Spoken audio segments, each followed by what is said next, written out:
Shalom warga kerajaan, sungguh menggairahkan setelah kita memperingati kematian dan kebangkitan Tuhan Yesus. Dan sebelum dia naik ke sorga, yang akan kita rayakan nanti tanggal 13 bulan Mei. Dan kemudian pencurahan Roh Kudus tanggal 23 Mei pas hari Minggu juga.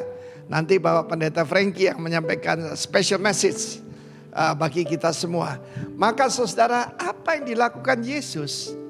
Mulai dari dia bangkit dan selama 40 hari ya bersama murid-muridnya. Saya bayangkan saya ada di rumput di sana ya, mendengarkan pengajaran daripada Sang Raja dan Sang Maha Guru ini.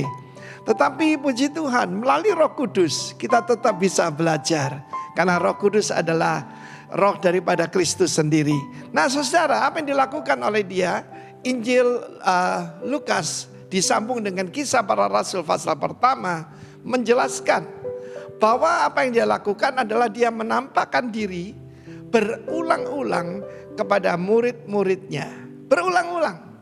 Jadi saudaraku, itu bukan suatu halusinasi atau suatu delusi, tetapi benar-benar kenyataan bahwa dia benar-benar bangkit. Karena tidak heran bahwa mereka disuruh menyangkal bahwa Yesus itu bangkit dan hidup. Mereka tidak bisa. Because that's a fact. Saudara, ucap syukur kita tidak mengikut dongeng. Dan apa yang dilakukan oleh Tuhan Yesus?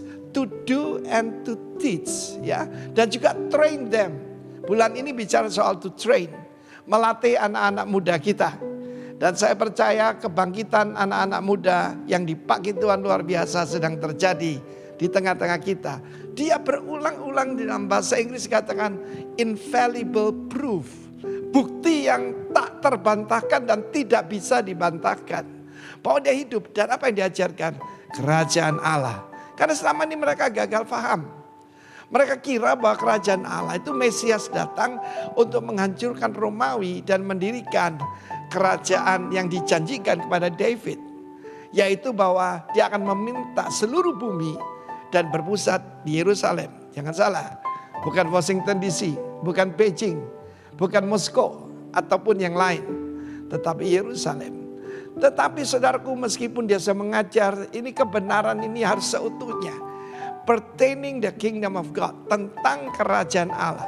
Dia mengajarkan. Sejak saya banyak menekankan tentang dia datang untuk mendirikan kerajaan sebagai raja.